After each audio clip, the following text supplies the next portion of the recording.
안녕하세요. 예, 안녕하세요. 네. 우선 이 소송 내용이 뭔지 좀 자세히 설명해 주십시오. 외교부를 상대로 소송을 내신 건데 어떤 소송입니까? 네, 이번 소송은 말씀하신 1228 공동 발표문에 이르게 된 협상 문서를 공개하라는 것인데요. 네.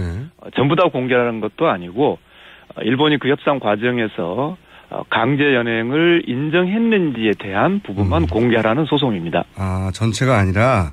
네. 그렇군요. 그러니까 국장급 협의가 있었죠. 12번에 걸쳐서. 그렇습니다. 2014년 4월부터 2015년 12월까지 12번씩 했죠. 네, 그런데 이제 공개하라고 하신 부분은 일본군이 위안부를 군을 이용해서 강제로 연행했느냐를 인정했느냐. 네. 네, 이 대목을 확인해야 되겠다. 그렇군요. 그렇죠. 그것이 가장 핵심적인 부분인데 왜냐하면 이 합의 이후에도 일본이 유엔에서 강제 연행은 없다. 강제 연행이 있었다는 것은 날조되었다. 또 아베 총리도 직접 일본 국회에서 일본군 위안부를 전쟁 범죄로 인정한 것은 아니다. 즉 무슨 말이냐면 두 나라가 자기들끼리 최종적이고 불가역적이라고 합의해 놓고 일본이 완전히 적반하장으로 강제 연행을 국제사회에서 부인했거든요. 그래서 가장 핵심적인 강제 연행 문제를 일본이 인정했는지를 밝히라고 한 겁니다. 일본의 그 워딩을 보면 사실은 다시는 이 위안부 문제로 양국 간의 합의는 없다 이런 태도란 말이죠. 그렇죠. 예, 최종적이고 불가역적이라는 말이 어려운데 어쨌든 되돌릴 수 없다는 거 아닙니까? 이 협상은. 그렇죠. 보통 일반 계약 문서에서도 그렇게 최종적이고 불가역적이다 그런 표현은 안 들어가거든요. 보통 어지간한 계약도 뭐 경우에 따라서는 취소나 해제가 있는 게 있으니까요. 근데 지금 아까도 말씀드렸습니다만 그렇게 되돌릴 수 없다는 그런 표현까지 합의문에 사용했음에도 불구하고 바로 일본이 국제사회에서 이 위안부 문제의 핵심, 그 본질에 반하는 그런 언행을 했단 말이죠. 문제는 그럼에도 불구하고 우리 정부가 이건 합의 위반이다. 그런 원칙적인 어떤 태도나 입장도 전혀 내놓지 않았습니다. 그래서 무언가 이번 합의에는 뭔가 잘못된 것이 있다. 가장 핵심적인 강제 연행 문제를 일본이 인정한 바탕 위에서 협상을 했는지를 확인해야겠다. 그렇게 소송을 한 겁니다. 그래서 그 내용 중에 강제 연행을 인정하는 대목이 있는지만 확인해 달라. 그런데 이제 외교부에서는 공개할 수 없다고 했지 않습니까? 이유가 뭐였죠? 전체 다를 공개하라는 것도 아니었는데? 예, 전혀 납득할 수 없는 이유였습니다. 그게 공개되면 예. 일본과의 신뢰관계가 깨진다는 거였습니다. 우리 정부가 우리 국민들하고의 신뢰관계를 형성하지 못하고 있는데. 그렇죠. 자, 더구나 일본이 합의 이후에도 그 본질을 해치는 그런 발언을 공식적으로 또 문서로 뭐 공공연하게 했던 상황에서 정부가 핵심 정보조차 공개하지 않는다는 것 그 자체가 오히려 마치 그 뭐라 그럴까요? 그 합의 자체에 뭔가 이 일본의 강제 연행이 제대로 인정되지 않은 바탕에서 합의가 이루어진 것이 아닌가 그렇게 어떤 비판할 수밖에 없는 상황이었습니다. 강제 연행을 인정한다는 문구 자체가 아예 없을 수도 있겠습니다. 그렇지. 어쩌면. 이번에 일단 공동 발표문 자체는 그런 문구가 없고요.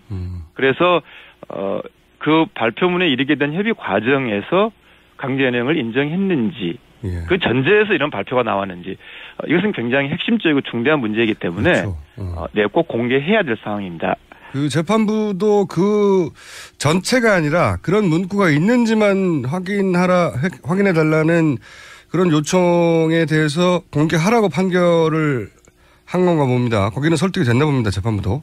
그렇죠. 재판부 판결문을 읽어보면은요, 일본이 어떤 이유로 그렇게 이 합의 이후에 그런 언행을 보였는지, 그리고 이른바 10억 엔을 준다고 했는데 어떤 이유로 그런 지원을 했는지, 더욱이 이 피해자 할머니들의 어떤 기본적인 인간 존엄성에 관한 문제이기 때문에 그분들이 살아 계실 때 이런 정확한 내용을 그분들이 알 권리가 있다. 이렇게 법원이 판단한 거죠. 알겠습니다. 보통 이제 뭐 무역 관계라든가 그런 협정을 맺을 때도 아까 말씀하셨듯이 기한이 있는데 이것은 이번 정부가 사실은 다른 정부가 어떻게 할지 그 가능성조차 막아버리는 불가역적이라고 하는 그런 협정을 맺어놓고 내용을 공개하지 않는다 이거죠. 그런데 거기에 대해서 재판부는 이 대목은 공개해야 한다. 그렇죠. 오히려 이 법원 판결문을 보면 바로 그 이른바 최종적이고 불가역적이라고 합의했을 정도로 그만큼 중대한 합의였기 때문에 합의의 핵심은 국민이 알아야 한다는 겁니다. 그렇겠네요. 당연히. 그런데 여기 대해서 이제 외교부의 반응은 뭡니까? 법원에서 공개하라면 공개해야 하는 거 아닌가요? 그렇죠. 이 내용도 우리 헌법에 보면 국가가 국민의 기본적 인권을 보호할 그런 책무가 있거든요. 따라서 당연히 공개해야 되는 거죠. 근데 지금 아직까지 지금 오늘 열흘 지났습니다만 아직까지 공개하지 않고 있습니다. 이게 외교부에서 법원의 판결에도 공개하지 않을 법적 근거가 있습니까? 물론 보통 일반 개인이나 기업이라면 항소할 권리는 있죠. 항소는 할 수 있죠. 네, 형식적으로는 그렇지만 지금 이 사안은 여러 번 말씀드린다만 기본적인 인간의 존엄성에 관한 문제이고 국가의 인권 보장에 관한 문제이기 때문에 그런 일반 개인, 민간 기업이 하는 그런 항소권은 이번 사안에 대해서는 외교부가 행사해서는 안 된다고 생각합니다. 아직 항소를 하지 않았죠? 그렇습니다. 네. 근데 항소할 시간이 얼마 안 남은 것 같은데 이제. 네. 만약에 항소를 하지 않으면 그럼에도 불구하고 공개하지 않을 수 있는 법적 근거가 있습니까? 없습니다. 항소하지 않으면 바로 공개해야 합니다. 항소하면 이제 또 따져봐야 되는 거고요. 네, 항소해서는 안 된다고 저희들이 지금 강력하게 이야기하고 있습니다. 자, 그리고 또 한 가지 이제 최근에 밝혀진 내용이 뭐냐면 이 이제 그 협의 문건이 보존 기한을 5년으로 했다는 사실이 밝혀졌어요. 이런 문서 같은 불가역적이고 이제 영구히 적용될 불가역적이라는 얘기는 양국 간에 영구히 적용될 내용인데 문서를 5년밖에 보존 안 하는 경우가 있습니까? 그런 경우 없죠. 그 5년 보존 연한이라는 것도 이번 법원 판결문에서 처음 드러난 거고요. 우리 공공기록물 관리에 관한 법률이라는 것이 있는데 이번 이 문서처럼 주요한 외국과 협상 기록은 영구 보존하도록 되어 있습니다. 당연한 것 같아요. 이 법령에도 어긋나게 5년으로 지정을 한 거죠. 지금 정황으로 봐서는 외교부가 내용을 밝히고 싶지도 않고 그리고 이 문서는 빨리 폐기하고 싶고 그런 것 같죠? 이번 판결문에서도 그렇게 파기될 위험이 있다. 그런 것을 지적을 했습니다. 신속하게 공개해야 한다는 법원의 입장에 비춰보더라도 이 5년이라는 걸 지정했다. 그건 제 입장에서는 이 문서를 아예 역사의 어떤 어둠 속에 묻으려고 한 것이 아닌가 그렇게까지 생각합니다. 저도 상식선에서는 그렇게 생각할 수밖에 없네요. 이게 불가역적이고 영구히 적용될 협상 내용인데 5년만 보존한다는 것도 그렇고 그리고 법원의 판결이 났는데도 아직 액션이 없는 것도 이상하고요. 자, 또 한 가지 소송 아예 대통령과 총리의 합의 회담 내용도 공개하라고 소송을 제기하셨는데 이거는 패소했어요. 네, 그 소송은 정상회담의 성격이 있었다는 점을 법원이 좀 너무 고려한 것이 아닌가 그렇게 생각하고 있습니다.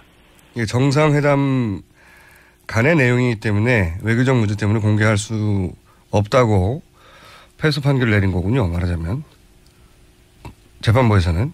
네네. 알겠습니다. 일본에서는 혹시 공개하라고 하는 이런 소송이나 이런 움직임이 일본 쪽에서는 없나요? 일본에서는 아직 제기되지 않고 있는데 왜냐하면 이 문제는 지금 기본적 인권을 침해당한 피해자분들이 우리 한국분이지 않습니까? 네.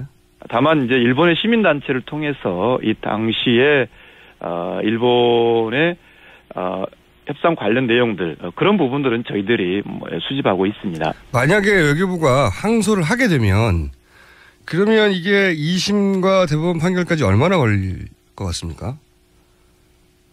이 사건은 어떤 실체관계가 복잡하다든지 마치 특검처럼 누구를 불러야만 사실관계 확인되는 건 아니거든요. 이미 다 객관적으로 있는 거거든요. 예. 네. 판단의 문제이기 때문에 저희들은 최대한 신속하게 하려고 합니다. 그래서 항소해서는 안 되겠지만 항소심도 가능하면 저희들은 한 2, 3개월 내에 마치고 대법원 판결도 빨리 마무리하려고 합니다. 그런 점에서 정부가 오히려 지금 한일 간에 여러 이 복잡한 문제가 많이 있는데 이 문제를 빨리 해결하기 위해서라도 신속하게 정보를 공개해야 됩니다. 정부가 그런 당위나 원칙에 맞춰서 행동한 적이 없어서 이 한일 관계 요 협상 문제는 제 생각에는 항소할 것 같은데요. 항소하면 안 되죠. 저도 안 된다고 생각하는데 어떻게든지 막으려고 할 것 같고 만약에 이게 공개돼서 이번에 예를 들어서 이 사안은 아니지만 이번 헌재 재판에 영향을 준다든가 이런 것도 우려할 것 같은데요. 네. 그런 생각도 듭니다. 마지막으로 제가 한 가지만 더 여쭤보겠습니다. 이 한일 위안부 합의에 대해서 반기문 전 총장이 올바른 용단이다. 역사가 높이 평가할 것이다. 이 대목에 대해서 이제 국내에서도 비판이 많은데 관련된 사안이라서 한번 여쭤보자면 어떻게 평가하십니까?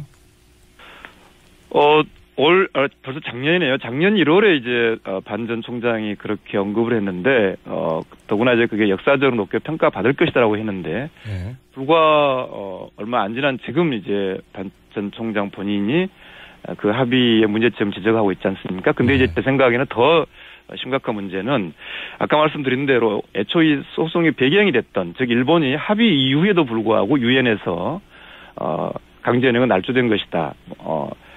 그런 강제연행을 인정할 증거가 없다. 강제연행을 부인했단 말이죠. 예. 유엔에서 작년 2월 16일 날 정부 공식 문서 그리고 일본 공직자가 그렇게 발언을 했는데 문제는 당시에 유엔 총장 반 전 총장이 비겁하게 침묵을 지켰다는 겁니다. 그러니까 이를테면 1228 합의가 있었고 1월 1일 날 아까 말씀하셨던 그런 용단이라는 그런 언급은 있었지만 그때는 일본이 이런 적반하장 태도를 보이기 전이었기 때문에 그냥 의례적이라고도 좋게 선회한다면 그럴 수도 있겠죠. 그러나 2월 16일 날 일본이 유엔의 공식 문서로 강제연행을 부인했고 1년의 그런 유엔이 그동안 여러 차례 이 전시성노의 위안부 문제가 유엔이 제항하는 가장 기본적인 인권의 중요한 문제이고 진상을 인정을 하는 전제에서 배상을 해야 한다라는 유엔의 여러 결의가 있었습니다. 그럼에도 불구하고 그리고 두 나라 사이에 그런 합의가 있었다고 함에도 불구하고 유엔에서 일본이 그렇게 기본적 인권을 침해하는 발언을 했음에도 불구하고 당시에 유엔 총장의 위치에 있던 반 전 총장이 국제인권기구로서의 유엔의 지도자에 걸맞는 행동을 보이지 못한 점 그런 점은 저는 대단히 잘못된 것이고 또 과연 어떤 유엔 지도자로서의 그런 어떤 인권적 감수성이 과연 충분히 있었느냐 그런 부분까지도 문제였다고 생각합니다. 그래서 지금 상황에서는 본인이 유엔 전 총장으로서 과연 이 당시에 이 위안부 문제를 적절하게 대응을 했는지 이 부분에 대해서 본인이 냉철하게 반성하는 것이 순서이다. 지금 부산의 소녀상 문제에 편승해서 마치 어떤 용단이라고 했던 때하고 이렇게 발언을 달리하는 그런 정도가 아니라 본질적으로 본인이 유엔 전 총장에 있을 때 유엔의 중대한 인권 침해 인권 문제였던 이 위안부 문제에 대해서 제대로 해결하지 못했던 부분을 좀 본인이 반성하는 것이 필요하다고 생각합니다. 알겠습니다. 오늘 말씀 여기까지 듣겠습니다. 감사합니다. 네, 감사합니다. 지금까지 민변의 송기호 변호사였습니다. 일본군이 위안부를 군을 이용해서 강제로 연행했느냐를 인정했느냐. 네. 이 대목을 확인해야 되겠다. 그렇군요. 그렇죠. 그것이 가장 핵심적인 부분인데 왜냐하면 이 합의 이후에도 일본이 유엔에서 강제연행은 없다. 강제연행이 있었다는 것은 날조되었다. 또 아베 총리도 직접 일본 국회에서 일본군 위안부를 전쟁 범죄로 인정한 것은 아니다. 즉 무슨 말이냐면 두 나라가 자기들끼리 최종적이고 불가역적이라고 합의해 놓고 일본이 완전히 적반하장으로 강제 연행을 국제사회에서 부인했거든요. 그래서 가장 핵심적인 강제 연행 문제를 일본 핵심 그 본질에 반하는 그런 언행을 했단 말이죠. 문제는 그럼에도 불구하고 우리 정부가 이건 합의 위반이다. 그런 원칙적인 어떤 태도나 입장도 전혀 내놓지 않았습니다. 그래서 무언가 이번 합의에는 뭔가 잘못된 것이 있다. 가장 핵심적인 강제 연행 문제를 일본이 인정한 바탕 위에서 협상을 했는지를 확인해야겠다. 그렇게 소송을 한 겁니다. 그래서 그 내용 중에 강제 연행을 인정하는 대목이 있는지만 확인해 달라. 그런데 이제 외교부에서는 공개할 수 없다고 했지 않습니까? 이유가 뭐였죠? 전체 다를 공개하라는 것도 아니었는데. 예, 전혀 납득할 수 없는 이유였습니다. 그게 공개되면 일본. 안녕하세요. 예, 안녕하세요. 네. 우선 이 소송 내용이 뭔지 좀 자세히 설명해 주십시오. 외교부를 상대로 소송을 내신 건데 어떤 소송입니까? 네, 이번 소송은 말씀하신 1228 공동 발표문에 이르게 된 협상 문서를 공개하라는 것인데요. 전부 다 공개하라는 것도 아니고 일본이 그 협상 과정에서 강제 연행을 인정했는지에 대한 부분만 공개하라는 소송입니다. 전체가 아니라? 네. 그렇군요. 그러니까 국장급 협의가 있었죠. 12번에 걸쳐서. 그렇습니다. 2014년 4월부터 2015년 12월까지 12번씩 했죠. 네, 그런데 이제 공개하라고 하신 부분은 일본과의 신뢰관계가 깨진다는 거였습니다.